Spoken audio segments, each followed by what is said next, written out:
The call came at 7:45 on a Saturday morning, and my daughter's voice cracked as she said the words I'd been waiting to hear for 3 years. He had asked her to marry him, quietly and privately, the way I'd always imagined it would happen with someone who truly loved her. I dropped the coffee mug I was holding. It shattered across the kitchen tile, but I didn't care. I was already crying before Emma finished telling me the story, already scrolling through my phone to pull up the photo of the diamond I'd seen her admiring 6 months earlier in the jewelry store window downtown. The ring was exactly what she'd pointed to when she thought I wasn't paying attention, when she was just casually mentioning that it was beautiful in passing. $12,000. I'd been saving for that ring since Emma was 16 years old, tucking away money, skipping vacations, working extra shifts while watching her grow into someone I was so incredibly proud of. I told her I would handle the ring purchase immediately. No discussion, no negotiation. This was what mothers do for daughters they love. We make their dreams real. We show up when it matters most, and I would have done anything for Emma in that moment. My name is Rebecca, and I've spent the last 23 years raising my daughter Emma as a single mother. Her father left when she was just 3 months old, leaving me with nothing but a newborn child and a fierce determination that she would never feel abandoned, never feel less than, and never feel like she wasn't enough. I worked double shifts at the hospital as a registered nurse. I picked up extra hours on weekends. I did whatever it took to provide her with stability and love.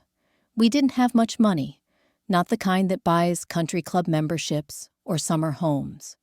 But we had something better. We had each other, and we had a relationship built on honesty, unconditional love, and fierce loyalty.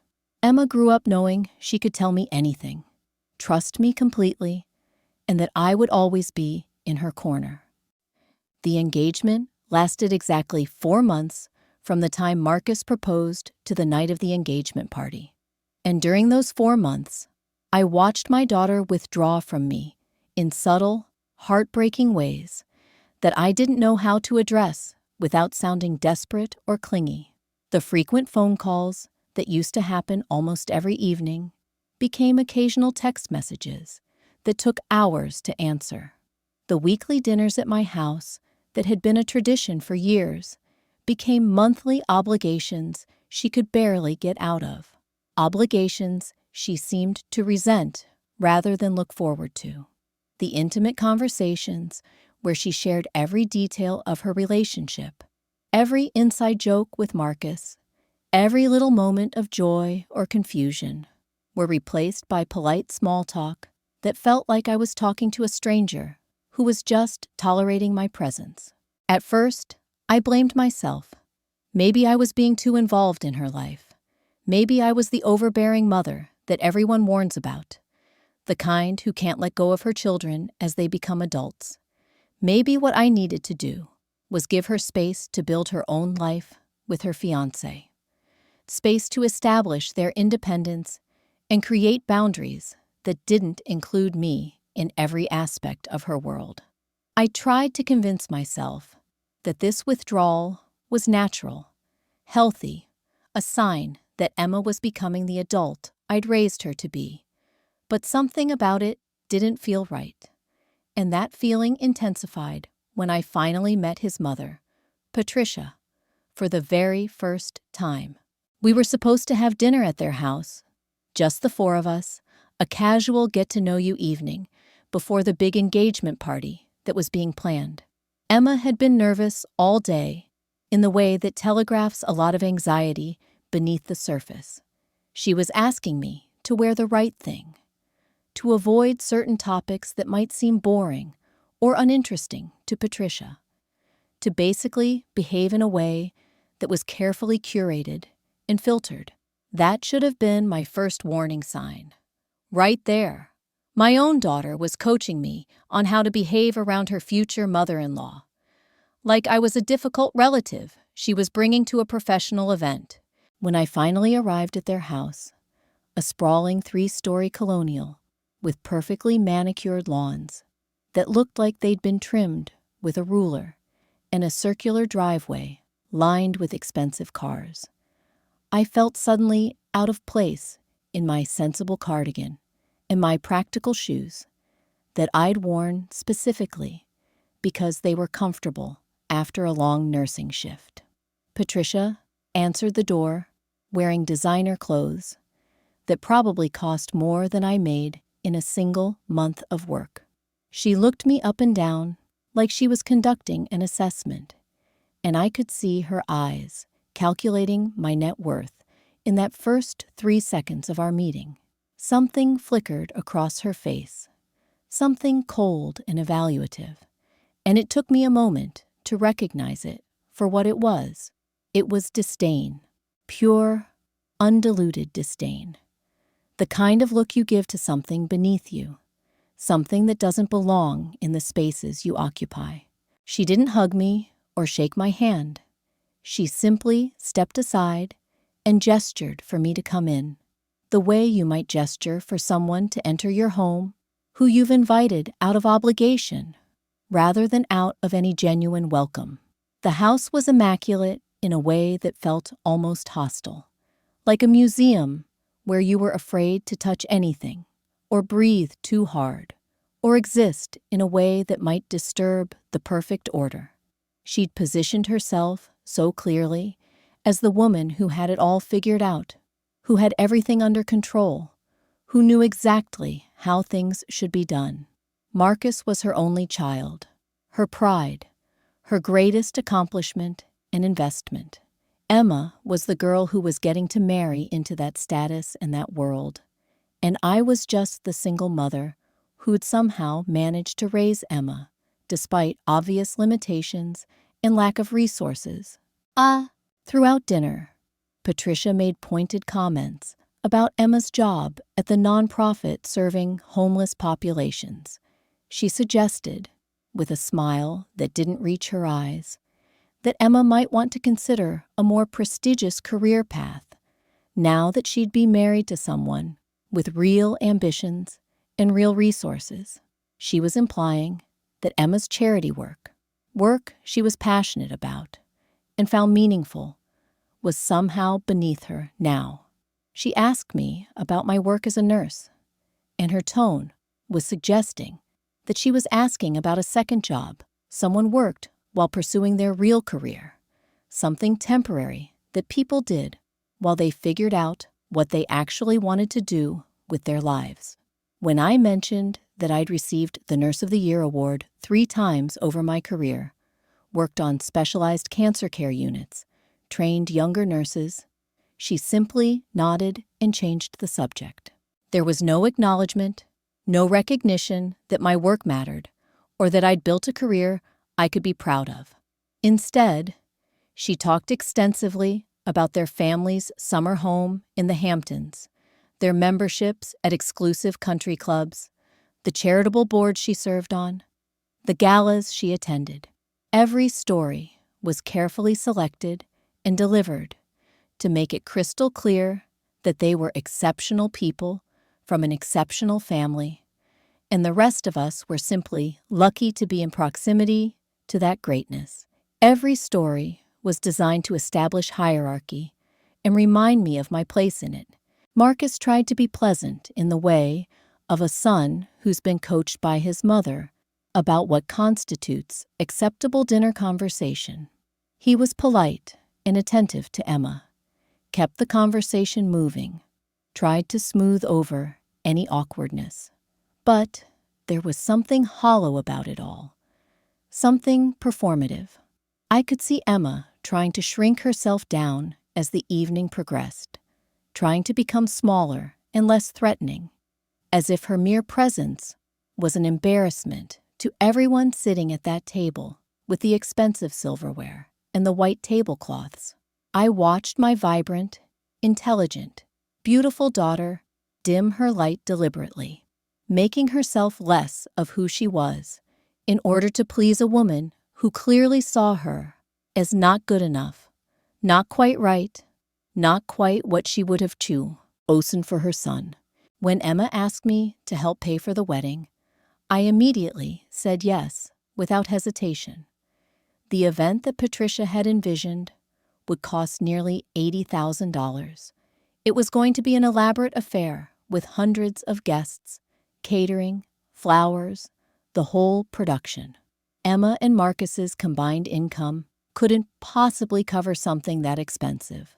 Marcus's father had apparently cut off his financial support to Marcus when Marcus chose to marry someone who wasn't from their social circle, wasn't from their particular demographic, wasn't the kind of person who would fit seamlessly into their world. So I became the safety net. I'd been saving money for years for this moment.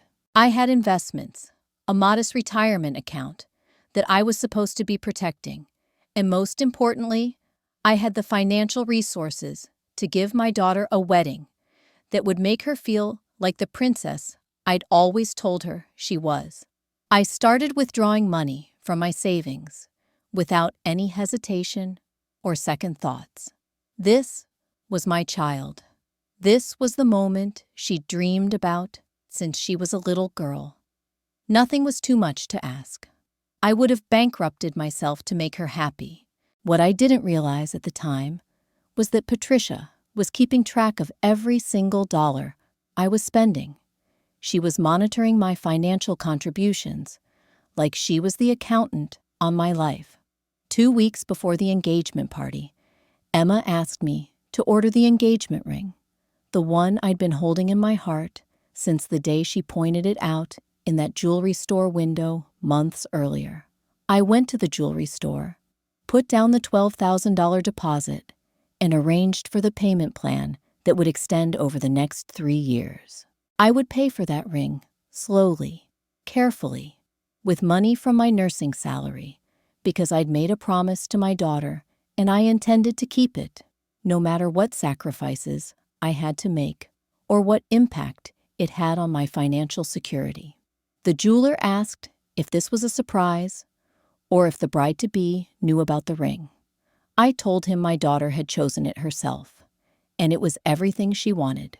He nodded knowingly and said it was beautiful how mothers show up for their daughters in these important moments, how we sacrifice without keeping score. But 3 days later, everything started to shift and change. Emma told me she'd met with Patricia to discuss wedding plans. Patricia had suggested they examine my income and my savings more carefully, that they really needed to understand my financial situation. She'd expressed concern about whether a nurse could really afford to fund a wedding of the caliber they were planning. She'd suggested that maybe I was overextending myself financially, that maybe I should be thinking about my own retirement and my own future. She'd suggested, in that sweet, concerned way she had perfected, that maybe I was trying to compensate for being a single mother by throwing money at Emma's wedding. She'd wondered out loud whether my generosity was actually coming from a place of guilt about depriving Emma of a father figure. Emma came to me crying after that conversation, repeating things Patricia had said, things that were starting to erode the foundation of confidence in my unconditional love that I'd spent 23 years building brick by brick. She was repeating Patricia's questions about whether I was doing this out of guilt, whether I was trying to buy her love, whether this was healthy behavior. I held my daughter while she sobbed against my chest, and I told her that Patricia was wrong. I told her that mothers are absolutely allowed to celebrate their children's milestones, that there was nothing shameful about loving her enough to help create the wedding of her dreams. I told her that my generosity came from a place of love, not guilt, not insecurity, not some need to compensate for her father's absence. But even as I was telling her these things, I was starting to see the pattern that had been establishing itself. Every single time that Emma and I grew close, again, Every time we had a moment of real connection and intimacy, something would happen that would push us apart again. Every time I did something generous for her, it would be reframed by Patricia as something suspect, something questionable, something that revealed something unhealthy about me. My love was being systematically weaponized against me by a woman who saw me as a threat to her control over her son. I was the barrier between Patricia and the total control she wanted over Marcus's life and choices. The engagement party was held at Patricia's country club on a Saturday evening in late October. It was an elaborate affair with more than 200 people in attendance, most of whom I'd never met before, and many of whom seemed to be there specifically to admire Patricia's social status and be part of her world. I arrived early at the hotel, where Emma was getting ready, offering to help her get dressed, to zip up her dress, to tell her how beautiful she was, and remind her that she deserved to feel like the center of attention on her night. We had such a lovely few hours together before the party began, laughing and talking the way we used to, before Marcus and Patricia had slowly been working to redefine my role in her life and in Emma's heart. But as soon as we walked out of Emma's hotel room to join the party downstairs, everything changed the moment Patricia appeared in the hallway. She greeted Emma with warmth and embraced her like she was the daughter she'd always wanted, like Emma was becoming the girl Patricia would have chosen to raise. Then she turned to me with a smile that was all teeth and no genuine emotion beneath it. No actual feeling. She said, in front of several arriving guests, that she was so glad I could make it. She said it the way you might say, you were glad your house cleaner showed up on time. The way you acknowledge a service provider who has done their job. I felt something cold settle in my chest, a knot of dread that I couldn't quite articulate. But I pushed it down because this wasn't about me anymore. This was about Emma, and I needed to let her shine on this night. The evening progressed with Patricia making a series of calculated, strategic moves designed deliberately to make me feel invisible, irrelevant, like I didn't belong in that space. When I tried to stand next to Emma for family photos, Patricia suggested that immediate family should probably stand together and asked if I minded moving over, if I wouldn't mind stepping out of the picture. When I complimented Emma's dress, noting how beautiful the color looked on her, Patricia jumped in to correct me, explaining that the dress had actually been chosen by a professional stylist she'd hired specifically because she wanted Emma to look her absolute best for the occasion. The implication was clear. I didn't have the aesthetic judgment to help my own daughter look beautiful. When I went to the dessert table to get a plate, Patricia intercepted me and casually mentioned that she'd noticed I was eating quite a bit tonight and wondered if I was feeling okay, if maybe the stress of the evening was getting to me. She said it with such concern, such fake warmth, such artificial caring, that anyone overhearing would have thought she was expressing genuine care for my well-being and my health. By the time we got to the toasts, I was steeling myself for whatever was coming next, bracing for impact. Marcus's father gave a nice speech about his son and welcomed Emma warmly. One of Emma's friends from college shared a funny story that made everyone laugh. Then Patricia stood up, champagne glass held delicately in her hand, and the room fell silent in the way it does when Patricia clearly expects an audience when she speaks. She talked about Marcus being her greatest achievement, her proudest accomplishment, her legacy.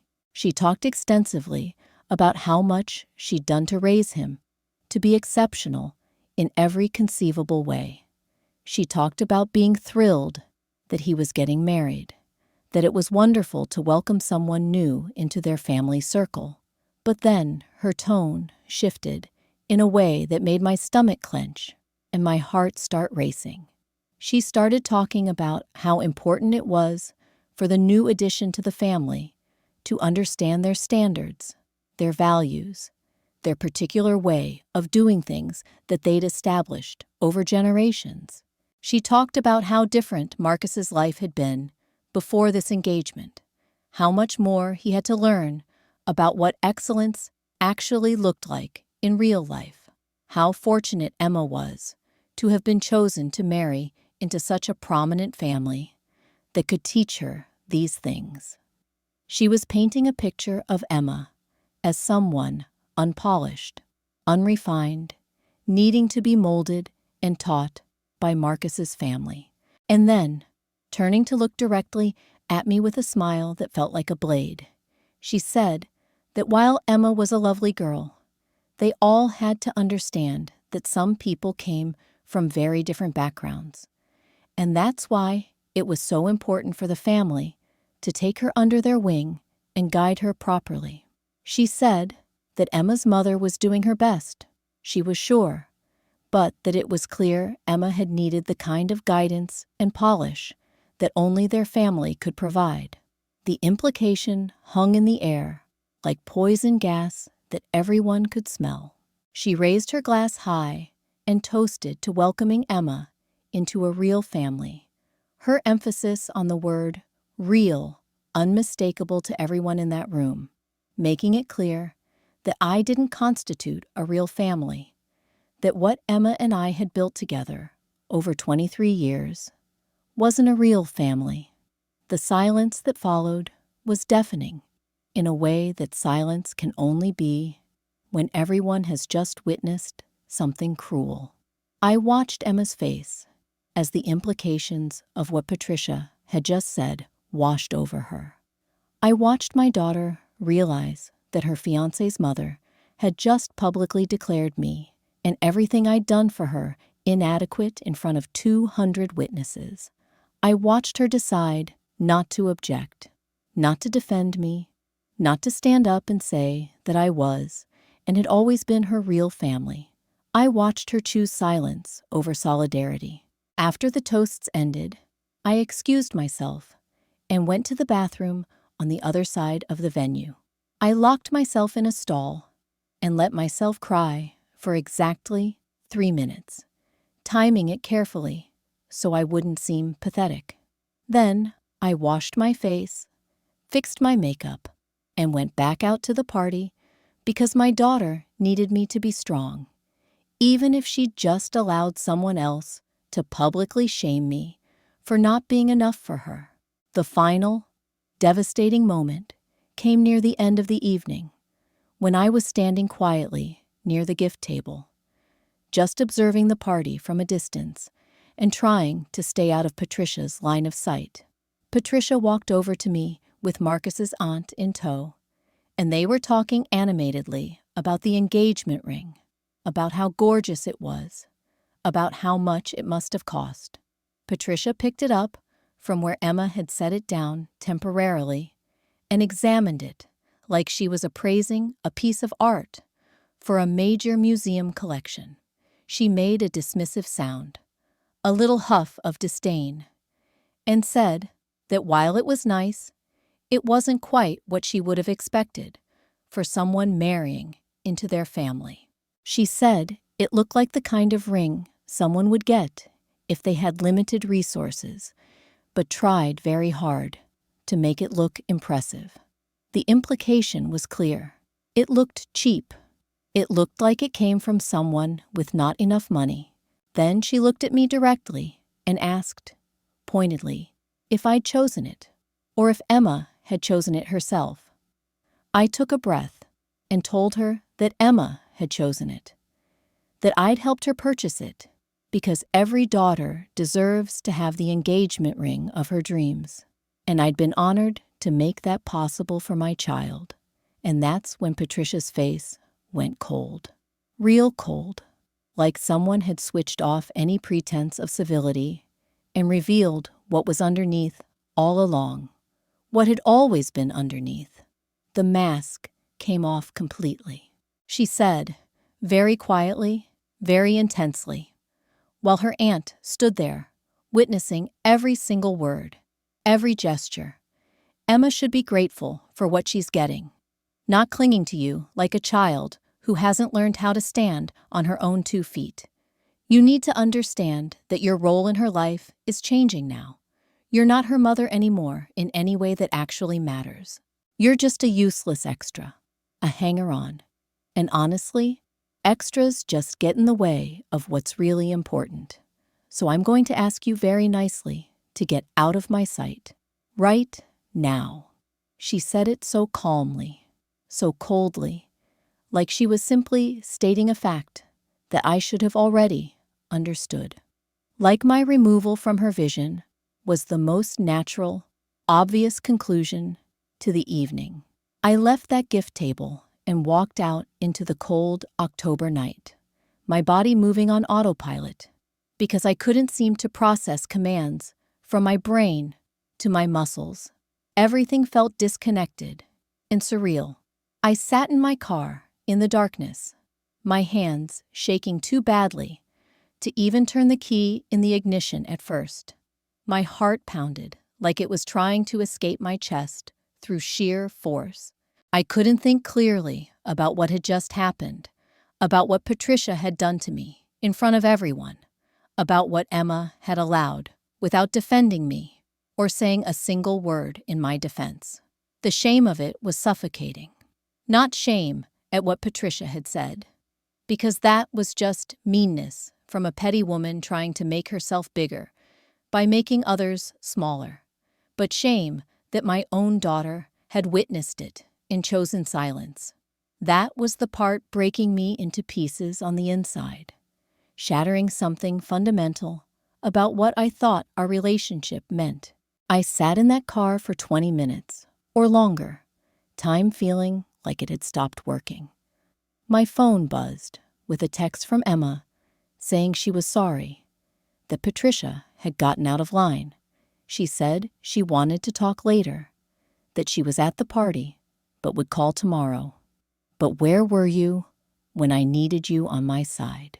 The apology felt hollow and insufficient because it didn't come while Patricia was humiliating me in front of 200 people. It came after the damage was done, after I'd been dismissed like a servant who'd overstayed her welcome. I didn't respond right away. I wasn't sure what to say to my daughter, who'd just let someone treat me like I was beneath her notice.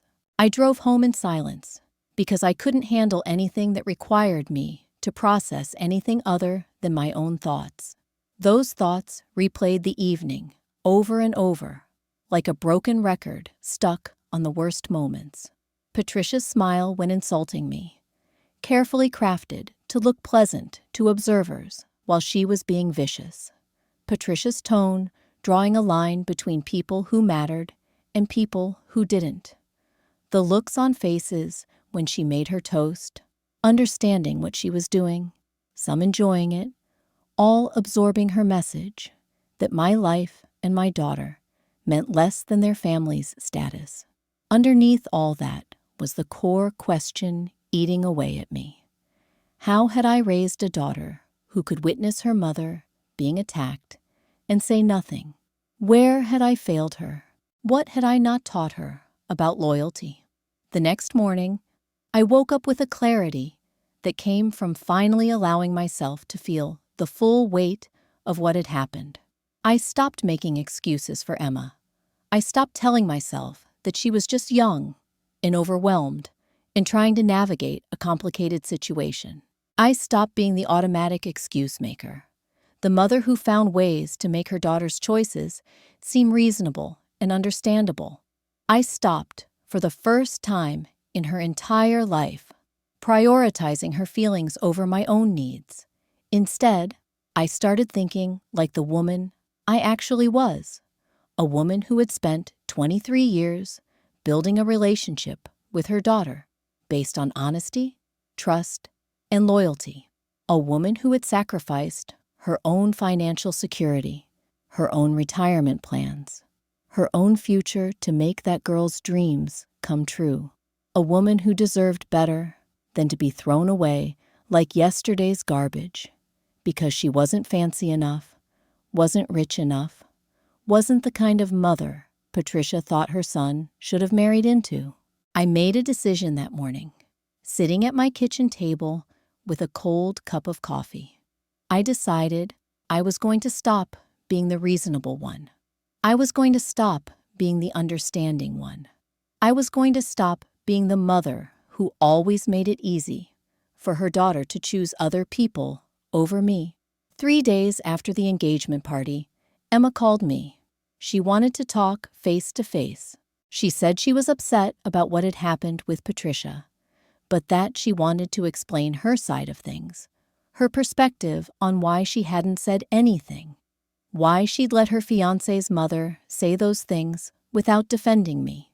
We met for lunch at a small cafe halfway between our two houses, neutral territory where neither of us had the advantage of being on our own ground.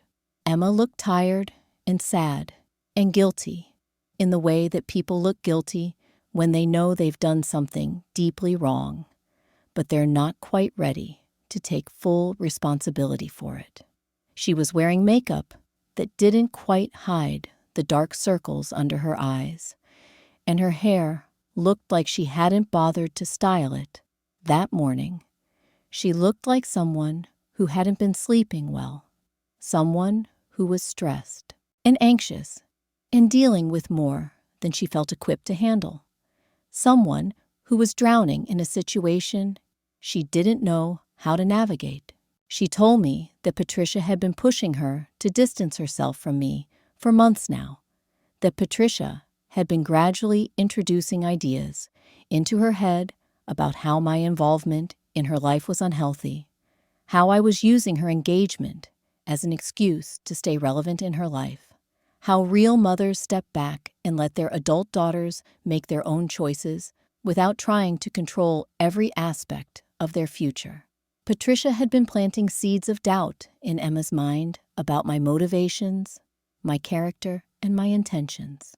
She'd been suggesting, in her carefully constructed, subtly devastating way, that my financial help for the wedding was actually a way of maintaining control, a way of making sure I stayed central to Emma's life and to her marriage, even though that wasn't my right anymore. She'd been telling Emma that healthy parent-adult-child relationships required boundaries, and that maybe my lack of boundaries was actually a sign that I had abandonment issues from my own childhood, that I was projecting those issues onto Emma, that I was using her love and gratitude to fill a void inside myself that she shouldn't have to fill. And then Patricia had shown Emma the jewelry store receipt, but not the one I'd gotten from the jewelry store where I'd actually purchased the ring after careful research and multiple visits to make sure it was exactly what Emma wanted. No, Patricia had procured a receipt for a $14,000 ring from a completely different jewelry store, a receipt that Patricia claimed was what someone in Marcus's family had actually wanted to purchase before realizing that my choice of ring was beneath them, that my taste was not what their family would have expected for such an important piece. Patricia had implied, with careful precision, that maybe I'd made a mistake in my selection. Maybe I didn't have the judgment or the aesthetic sensibility to choose something appropriate for a woman marrying into her family. Maybe I'd misunderstood what was actually expected in a wedding of their caliber, in a union between their accomplished son and Emma, who they were gradually teaching to appreciate real elegance and real quality and real standards of excellence. She'd made Emma start to question whether accepting the ring I'd purchased was accepting something subpar, something that would reflect poorly on her as she entered into this marriage with someone from a more accomplished family, something that would mark her publicly as the kind of woman who came from people with limited means and limited taste and limited understanding of what actually mattered in the world. Patricia had positioned herself as the generous educator, The woman trying to help Emma understand the gap between where she'd come from and where she needed to be now. That's when I felt something shift inside me. That's when I stopped believing that Patricia was simply being a difficult mother-in-law and started understanding that she was being deliberately, strategically, almost professionally cruel. She wasn't just being rude at parties and social events. She was systematically dismantling my daughter's confidence in me, her trust in me, her sense of obligation to me. She was reframing love as manipulation, generosity as control, and sacrifice as weakness. She was painting a picture where my devotion to my daughter was actually evidence of my weakness and my dysfunction. I looked at Emma across that cafe table, at my daughter who I'd raised alone, who I'd fought for, who I'd given everything to, and I asked her a direct question. I asked her if she knew how much that ring had cost me. Not the price tag, but what it actually meant for my life. I asked her if she understood that I had put it on a 3-year payment plan, that every single month for the next 36 months, I would be paying nearly $400 for that ring, while being very careful about my other expenses, while working extra shifts at the hospital to make those payments, while literally planning my retirement around this financial commitment I'd made to her because she'd fallen in love with that particular piece of jewelry and she deserved to have it. She stared at me like I'd just told her something she absolutely couldn't comprehend, like her brain couldn't quite process the information I was giving her. She didn't know. Patricia had never told her.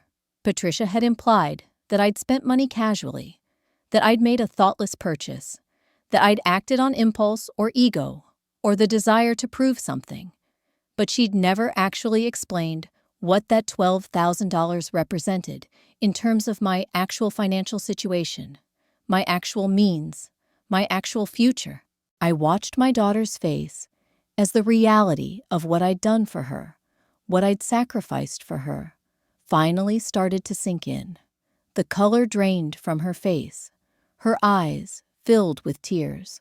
She started crying, not angry tears, but genuine tears of someone who was finally understanding the full scope of what had been happening, what I'd been doing, what Patricia had been doing. She said she never realized that she thought my help with the wedding was something I could easily afford, that she'd never imagined I was taking on significant debt, that she'd been listening to Patricia's poison without ever asking me directly about the truth of the situation. She apologized profusely, which should have made me feel better, which should have felt like validation, but it didn't. It just felt like confirmation that my daughter had been willing to believe the worst about me without ever checking with me first. That moment should have been the moment where everything changed. That should have been the moment where Emma chose me, where she chose loyalty, where she chose to stop listening to someone who had been systematically working to turn her against me. That should have been the moment where she understood that her mother's love was worth defending, worth protecting, worth standing up for, even if it meant disappointing her fiancé's family. But it wasn't. Instead, what happened next was that Patricia found out what we'd talked about at that cafe. She discovered the truth about the ring, about the payment plan, about the financial sacrifice I'd made. How she found out, I'm still not entirely sure even now. Emma must have mentioned it to Marcus in a moment of emotional processing. Marcus must have mentioned it to Patricia, and Patricia must have immediately understood that her game was in danger, that her entire strategy was being undermined by the simple act of Emma learning the truth from me directly. Because what I realized over the next week was that Patricia's power over Emma and Marcus had been built entirely on a foundation of lies and half-truths about who I was and what my intentions were. Once Emma started questioning those lies, once she started looking more carefully at Patricia's characterizations of me, comparing them against what I'd told her, the whole structure of Patricia's control was threatened. She couldn't maintain her hold if Emma was allowed to believe the truth, which is exactly when Patricia's strategy shifted completely. Because within 4 days of that lunch with Emma, Patricia called me directly for the first time since she'd told me to get out of her sight. Her voice was completely different. It was warm and concerned and almost apologetic in a way that made my skin crawl. She said she'd been thinking about our conversation at the engagement party, and she felt terrible about how things had gone. She said she wanted to talk to me directly, to maybe start over, to build what she called a real relationship between us. She said she realized she might have misunderstood my role in Emma's life, and that she'd actually like to get to know me better, to understand where I was coming from with all my generosity and love for my daughter. She used the word love deliberately, like she was offering me a gift. It was the most shocking phone call I could possibly have received. This woman who had humiliated me, who had dismissed me, who had told me to get out of her sight, was now calling me like we were old friends who'd had a small misunderstanding. She was treating me like someone worth knowing, like someone whose feelings mattered, like someone whose presence in Emma's life wasn't an embarrassment, but actually valuable and important. The transformation was so complete and so sudden that it was almost impossible to believe it was the same person I'd been dealing with just days earlier. It was like she'd flipped a switch. I knew immediately what had happened. Somehow, Patricia had discovered that I'd paid for that ring. She'd realized that I had financial resources, that I wasn't just some working-class nurse scraping by and desperately trying to stay relevant in her son's life. She'd understood that money was a language she spoke fluently, and if I had money, then I was worth treating with a different level of respect. Suddenly, I wasn't a charity case that Emma had brought into the family. Suddenly, I was someone with financial power, with resources, with something Patricia actually wanted or needed, or could potentially benefit from. The irony was so thick, I could have cut it with a knife. I spent the next 2 weeks investigating what had changed, trying to understand how Patricia had discovered the truth about the ring.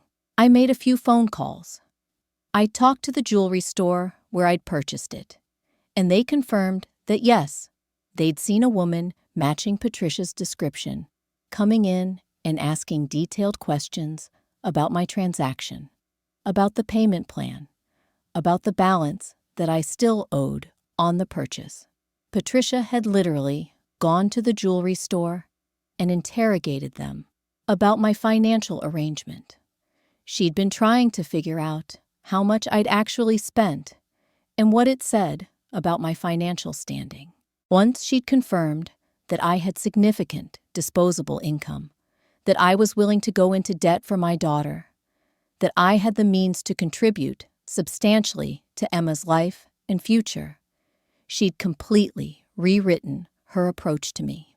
Now, I was no longer the embarrassing working-class mother who needed to be hidden away. Now, I was the woman with money who could potentially help fund her son's life, who could perhaps contribute to family events, or vacations, or business ventures, who was worth cultivating and maintaining a relationship with because there was something in it for Patricia. The speed and completeness of this transformation was absolutely chilling. When Patricia suggested we have lunch together to talk, I accepted. I was curious to see exactly how far she would go with this new performance, how completely she would rewrite the narrative of who I was and what she thought of me. We met at an upscale restaurant that I would never normally choose for myself, a place with white tablecloths and servers who appeared silently at your elbow to refill your water glass without you asking. Patricia was already seated at a good table when I arrived, and she stood up to greet me. She actually stood up from her chair and came around the table to hug me. This woman, who had publicly humiliated me just 2 weeks earlier, was now hugging me like I was someone she genuinely cared about. The lunch was surreal. Patricia asked about my work, my life, my financial situation in ways that seemed casual, but were clearly calculated questions designed to assess my worth. She asked what I was planning to do with my retirement, whether I owned my home outright, whether I had investments beyond my nursing salary. She framed all of these questions as friendly conversation, but I could see what she was really doing. She was taking inventory, adding up the assets, trying to figure out exactly how useful I could be to her son and to her family's overall financial picture. And then, about halfway through the meal, Patricia did something that made my stomach turn. She apologized. Not a genuine apology, not something that came from a place of real remorse or understanding of what she'd done. This was a calculated apology designed to make me feel like I needed to forgive her, like the slate needed to be wiped clean so we could move forward with this new phase of our relationship. She said she'd been under a lot of stress, that she'd let her concerns about the engagement get the better of her, that she'd said things she didn't really mean, that she hoped I could find it in my heart to understand that she was just trying to protect her son and their family's interests. She even had the audacity to suggest that the hurtful things she'd said at the party were just her way of caring deeply about Marcus and ensuring he made good decisions about his future. She reframed her cruelty as concern, her dismissal of me as protectiveness, her humiliation of me as strength and principle. And she did it all while looking me directly in the eye, with a smile on her face that didn't reach her eyes, with a tone that suggested she believed I should appreciate her efforts to keep Marcus from what she clearly saw as marrying beneath his station. I sat across from her at that white tablecloth restaurant, and I felt a cold clarity wash over me. This woman was not going to change. She wasn't going to suddenly start respecting me or valuing me as a person. What had changed was her understanding of my utility. Once she knew I had money, once she understood that I might be useful to her family's financial interests, she'd decided I was worth maintaining a relationship with. And now she wanted me to accept her apology, to move past the humiliation, so that we could all exist in this new configuration where I was useful to her, and she could benefit from my resources without having to actually acknowledge my worth as a human being. That's when I started planning. That's when I decided that Patricia had made a critical mistake in assuming that my financial resources meant I would be grateful for her attention, that I would be thrilled to be accepted into her world now that I'd proven I had money. That's when I realized that I had been given a gift, an opportunity to teach Patricia something valuable about underestimating people, about what happens when you assume money means someone can be bought or controlled or made to forgive cruelty and humiliation. Money didn't make her insults disappear. It didn't make her words any less sharp or her intentions any less cruel. But first, I needed to understand something crucial about my daughter. I needed to know why Emma hadn't fought harder to defend me at the engagement party. I needed to understand whether my daughter loved me more than she loved her fiancé's family, whether she valued our relationship more than she valued fitting into Marcus's world and being accepted by his mother. Because if she didn't, if Emma was willing to abandon me entirely in exchange for being part of Patricia's family, then nothing I did to Patricia would matter.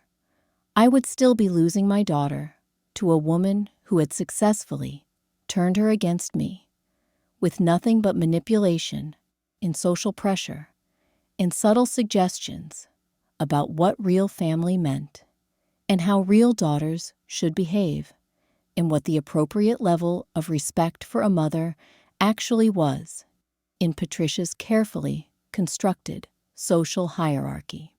I watched Emma as she sat in that cafe, still crying, still apologizing, still trying to make me understand why she'd chosen silence at the engagement party.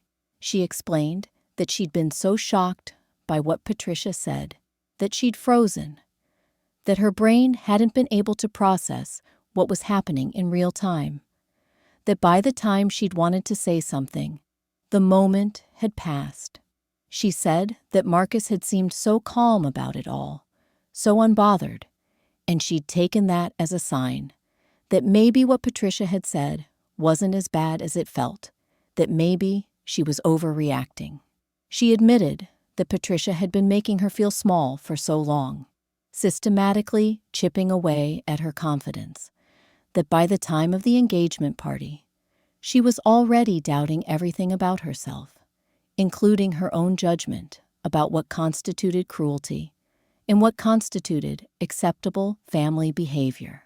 I listened to my daughter make excuses for both herself and for Patricia, and I felt something crystallize inside me. This was what emotional manipulation looked like when it worked. This was what it looked like when a vulnerable young woman had been so thoroughly conditioned to doubt herself that she would apologize to her own mother for letting that mother be publicly humiliated. This was what it looked like when two women, Patricia and Emma, had been so thoroughly separated by lies and social maneuvering that they could barely recognize each other as allies. I made a decision that night when I got home from that cafe. I decided I was done being the understanding one, the reasonable one, the mother who could always be counted on to smooth things over. I'd spent so much of my life trying to be the bigger person, the one who rose above conflict, the one who understood that people were complicated and that hurt often came from a place of their own pain and insecurity. But Patricia wasn't coming from a place of pain. She was coming from a place of calculation and cruelty and a fundamental belief that some people mattered more than others. She'd spent weeks systematically dismantling my daughter's confidence in me, reframing my love as manipulation, my sacrifice as a character flaw, my presence in my daughter's life as something that needed to be hidden away like an embarrassment. And now that she knew I had money, now that she understood I might be useful to her family, she wanted to pretend none of that had ever happened. She wanted me to forget the humiliation, the public dismissal, the carefully constructed cruelty designed to turn my daughter against me. She wanted me to accept her apology and move forward like real family, like we just had a small misunderstanding, instead of her systematically trying to erase me from my daughter's life. I started my plan the next morning. It was simple, really. I was going to let Patricia think she'd won. I was going to let her believe that her sudden shift in strategy, her calculated warmth, her performance of caring about me had actually worked. I was going to accept her invitations and play along with her new version of who I was and what our relationship could be. I was going to let her believe she could buy my forgiveness with attention and suddenly treating me like I mattered. And while I was doing all that, I was going to systematically gather evidence of exactly who she really was, what she'd really been doing, and what would happen if Emma ever had to face the truth about her future mother-in-law without any filter or softening or excuse-making on my part. I called Emma the next day. I told her I'd been thinking about what she'd said, that I understood she'd been in a difficult position, that I didn't want to lose my daughter over this. I told her I wanted to try to make things better, to find a way for all of us to get along. Maybe I'd been too quick to judge Patricia's intentions. I told her I was willing to have a real conversation with Patricia about where things had gone wrong. Emma was so relieved, so grateful, so thrilled that I was being the bigger person and making the first move toward reconciliation. She promised she'd talk to Marcus about setting up a family dinner where we could all sit down together and hash things out. She said Patricia had already mentioned wanting to have a conversation with me, that Marcus's mom had seemed genuinely upset about the way things had gone at the engagement party. I agreed to the dinner. I picked a date 2 weeks out so I'd have time to prepare. And then I started documenting. I wrote down everything Patricia had said to me about myself, my relationship with Emma, my financial situation, my age, my presumed inadequacy. I noted the things Emma had told me that Patricia had said to her, the suggestions that my love was unhealthy, the implications that I was using my daughter to fill some void in my own life, the constant subtle suggestions that I didn't belong in Emma's world, now that she was moving up in society by marrying Marcus. I talked to the woman at the jewelry store again and got everything in writing about Patricia's visit, her questions, the way she'd tried to extract information about my finances. I even called the hospital where I worked and asked to confirm my employment history, my salary level, my benefits, my stable career as a registered nurse. I was building a file, a record, a comprehensive documentation of who Patricia actually was and what she'd actually been doing. 2 weeks passed in a strange kind of waiting. Emma called me several times to discuss dinner logistics. She seemed nervous, like she was hoping this family dinner would be the moment everything got fixed, that if we all just sat in the same room and had an honest conversation, somehow Patricia would stop being cruel, and I would stop being hurt, and we'd all become a happy family unit. I didn't have the heart to tell her that some people don't want to change, that some relationships can't be fixed with conversation, that her future mother-in-law was never going to see me as anything other than a potential resource to be mined or a threat to be neutralized. I just told her I was looking forward to it, that I thought it was a good idea to clear the air. The night of the dinner arrived. We met at a restaurant that Patricia chose. Naturally, a place that was expensive and trendy, and definitely designed to make me feel out of place. Patricia was there first when I arrived, already seated at a table with a prime location in the restaurant, already sipping a cocktail like she owned the place. She stood up when she saw me, and she smiled, and she pulled me into a hug. And if I hadn't known exactly what she was, if I hadn't spent 2 weeks documenting her behavior, and her lies, and her cruel assumptions about who I was, I might have almost believed that she was genuinely happy to see me. But I knew exactly what this performance was. I knew that underneath the smile and the warmth was a woman who'd called me useless, who'd told me to get out of her sight, who'd spent months trying to convince my daughter that I was a burden and a problem and something to be ashamed of. Marcus and Emma arrived together, with Emma looking nervous and Marcus looking like he'd been told to be on his best behavior. We all sat down. Patricia took charge of the conversation, as she always did, as she seemed determined to do with every aspect of all of our lives.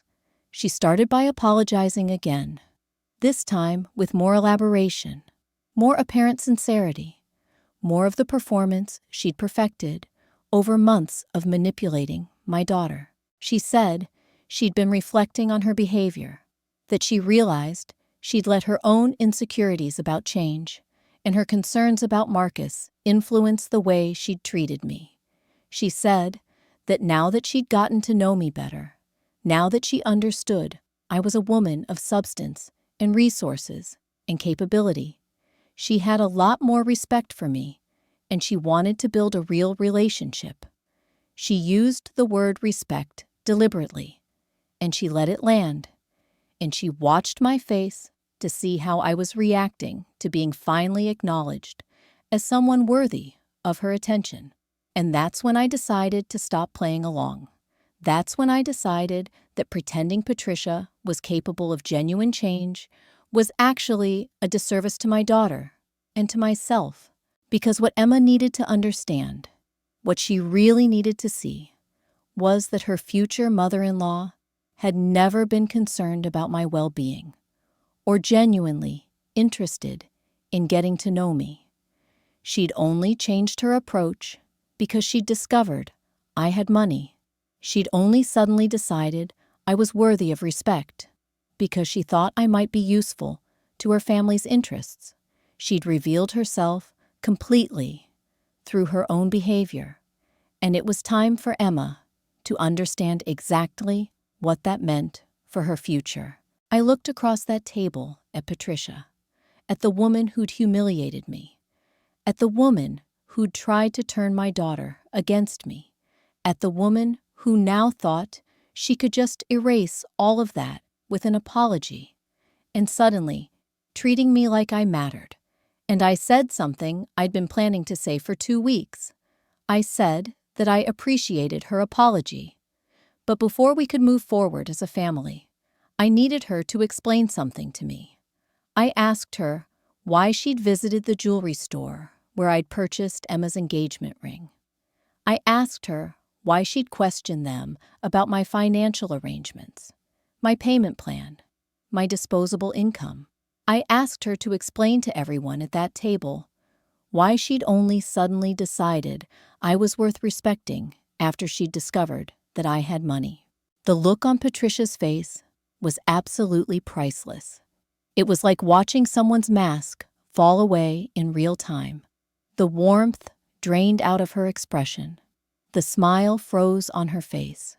She started to say something, then stopped, then started again, and the lies that came out were so transparent, so obviously fabricated, that even Marcus looked uncomfortable. She claimed she'd never been to that jewelry store, that she was misremembering things, that I was probably confusing her with someone else.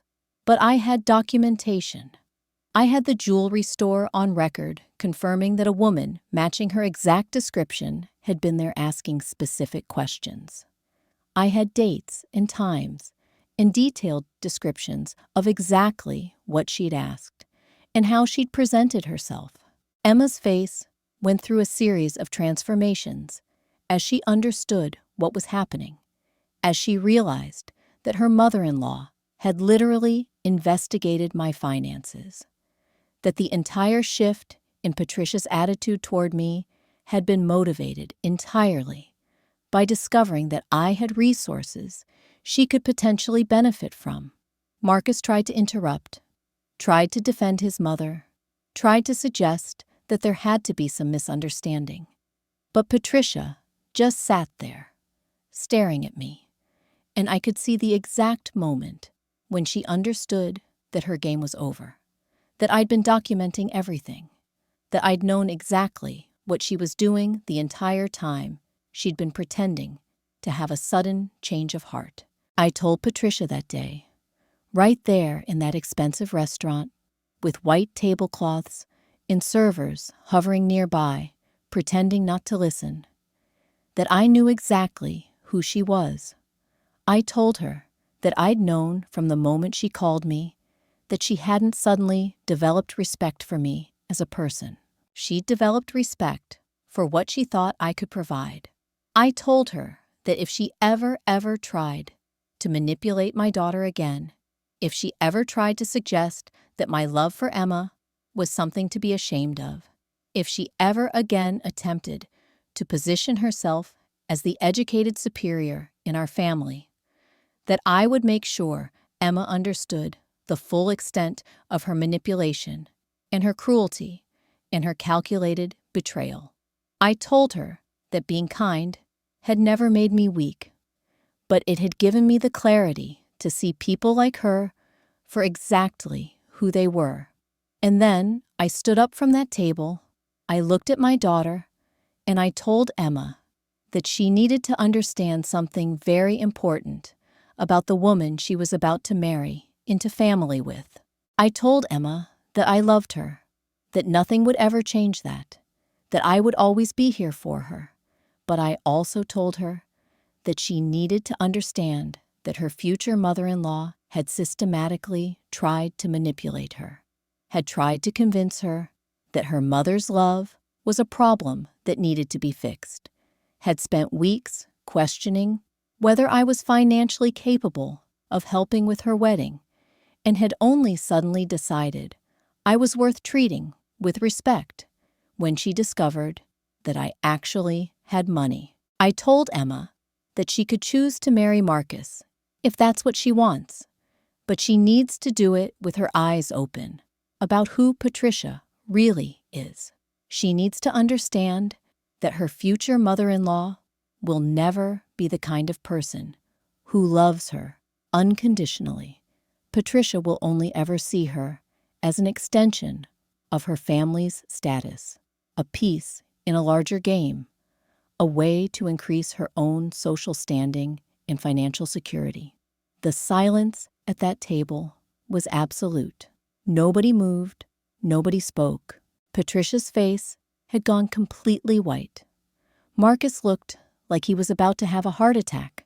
Emma was staring at me with tears in her eyes, and I couldn't tell if they were tears of gratitude or tears, because she was furious at me for destroying this fiction she'd been trying so hard to maintain. I picked up my purse, I told everyone I loved them, and I walked out of that restaurant.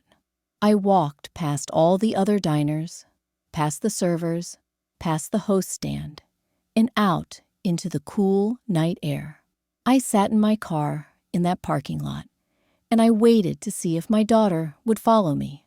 I waited to see if she would choose me, or if she would choose to stay at that table with Patricia and Marcus and pretend that nothing had just happened, that the woman who'd been trying to manipulate her wasn't, sitting across from her with a fake smile plastered on her face. It took Emma 20 minutes to come out to my car, 20 minutes during which I sat there wondering if I'd just destroyed my relationship with my daughter by refusing to pretend that her future mother-in-law was anything other than exactly who she was. 20 minutes of wondering if I'd made a terrible mistake by being honest instead of continuing to play the game Patricia had invented. But when Emma opened the passenger door and got in and looked at me, I could see that I'd made the right choice.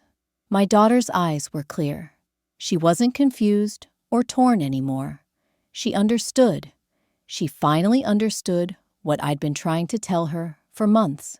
She finally understood that sometimes people who claim to love you are actually just trying to use you, and that recognizing that wasn't about being bitter or holding grudges. It was about protecting herself. Emma told me that she was going to have a serious conversation with Marcus, that she needed to understand how much he'd known about what his mother had been doing, that she needed to figure out whether she could actually build a life with someone whose family was fundamentally dishonest and manipulative. She said she wasn't making any promises about canceling the wedding, but wasn't going to pretend that Patricia was anything other than exactly what she'd revealed herself to be. She said she was grateful I'd been willing to be honest, to not let her continue living in a fantasy where her future mother-in-law actually respected her. She said she understood now why I'd been so hurt at the engagement party, why I'd been so angry at her for not defending me. She finally understood that her silence had been permission, that by not speaking up, she'd allowed Patricia to establish a narrative about who I was and what I mattered, and she didn't want to do that anymore. The wedding happened 3 months later. Patricia was there, of course, but she was subdued and careful in a way she'd never been before. Emma had clearly told her exactly what I'd said to her, had made it clear that she was aware of the manipulation, had established some boundaries about what she would and wouldn't tolerate from her future mother-in-law. Marcus had apparently been furious when Emma told him what his mother had done, had apparently had some serious conversations with Patricia about the importance of treating me with respect and not manipulating his wife. I don't know if those conversations actually changed anything about who Patricia was as a person, but they definitely changed how she behaved in public. She was polite to me. She smiled when she saw me. She even complimented my appearance, though I could see the effort it cost her to do so. And the most important thing that happened is that Emma stayed by my side. She didn't disappear into Marcus's family. She didn't choose his mother over her mother.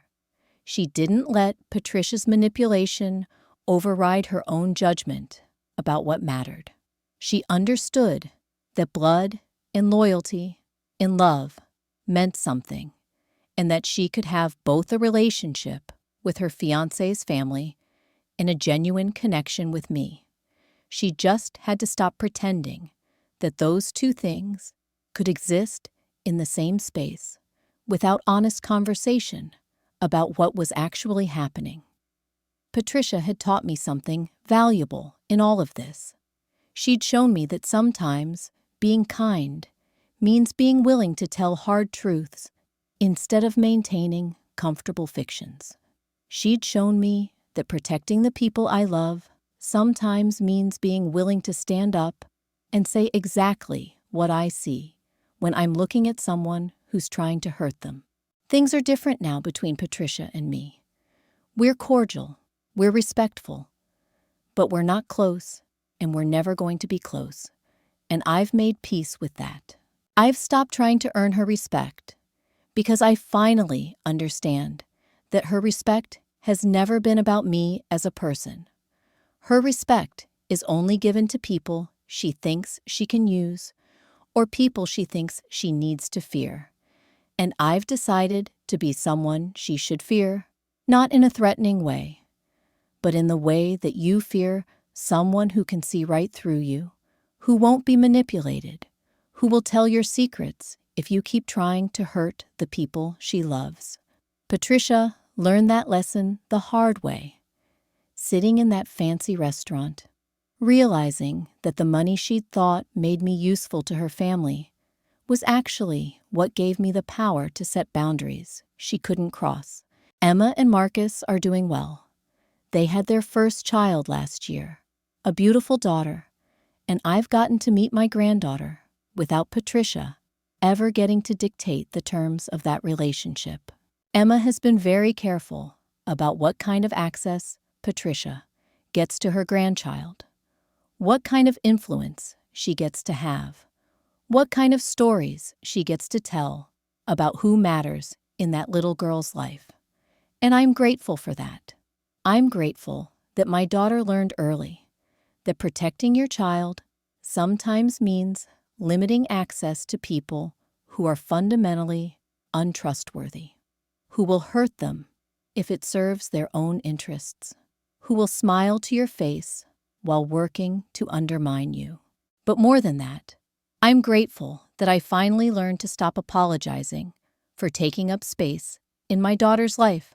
I'm grateful that I stopped believing that being a good mother meant being invisible, that it meant erasing myself to make room for people who hadn't earned any space in our relationship. I'm grateful that Patricia showed me so clearly and so completely who she was, because it gave me permission to stop pretending that she was ever going to be someone I needed to earn approval from. Her approval meant nothing. Her respect was only ever based on usefulness. And once I understood that, I became free to just be myself, to love my daughter without apology, to accept the kindness she offers me without feeling like I had to justify it or prove I deserved it. Looking back at everything that happened, at the way Patricia tried to humiliate me, at the way I discovered her true nature, at the way I finally stood up and told the truth, I realize that the real gift in all of this is something Patricia never intended to give me. She tried to make me feel small and worthless, but what she actually did was teach me that my worth doesn't come from anyone's approval, that my value isn't determined by whether someone rich or important or socially connected decides I'm worthy of their respect. My worth comes from who I am as a person, from how I love, from the sacrifices I'm willing to make for people I care about, from my ability to see people clearly and respond to them honestly, even when that honesty is uncomfortable or inconvenient. Patricia made a critical mistake when she assumed that money was the thing that would make me vulnerable, that if she could just establish herself as someone more important, more accomplished, more sophisticated than I was, then she could control both me and my daughter. What she didn't understand is that money doesn't buy loyalty, that wealth doesn't buy respect, that status doesn't buy love. Those things have to be earned day by day through actions and choices in the daily decision to show up for people and be trustworthy and honest about who you are. I'd already earned all of those things with my daughter. Patricia thought she could overcome that with a few compliments and a sudden shift in how she treated me. But my daughter wasn't fooled. She understood that her mother's love was real, and her future mother-in-law's respect was performative. I'm at peace now, in a way I wasn't before all of this happened. I still work at the hospital. I still go to my job every single day and take care of people and do the work that I've been doing for decades. But now I do it without wondering if I'm enough, without questioning whether I deserve to take up space in my daughter's life, without apologizing for being proud of where I've come from and who I've become. Patricia taught me that harsh lesson about people who will smile in your face while working to destroy you from the inside. And now I can see those people coming from a mile away. I can recognize the manipulation, the performance, the calculating nature of someone who's only nice when they think they can benefit from it. And I can protect my daughter from that. And I can protect myself from that. And I can do it all while still being a kind person. Because kindness and discernment aren't opposite things. They're the same thing viewed from different angles.